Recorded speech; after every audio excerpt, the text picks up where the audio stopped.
कौन से बच्चे को कोम्बिंग पसंद है?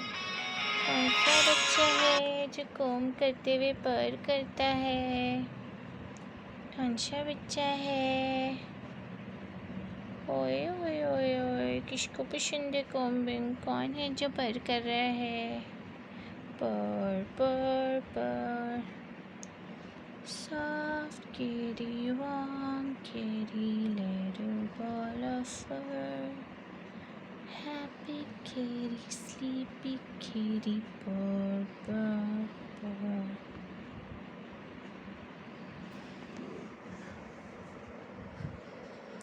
ओले, हाँ purring like a tornado.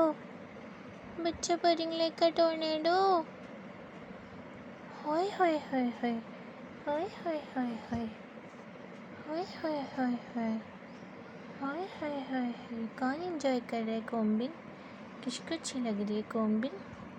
किसको हम रोज़ कोम करते हैं? हाय हाय हाय हाय। ओह, हाथों में भी करेंगे ना? हाथों में भी करेंगे ना?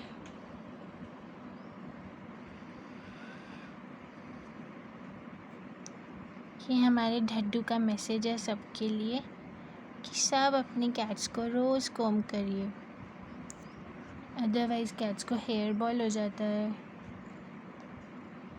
विच इज़ अ फेटल प्रॉब्लम, है ना? माई कैट्स लव इट।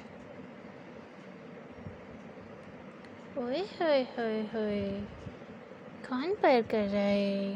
ओ, कौन है बच्चा ना?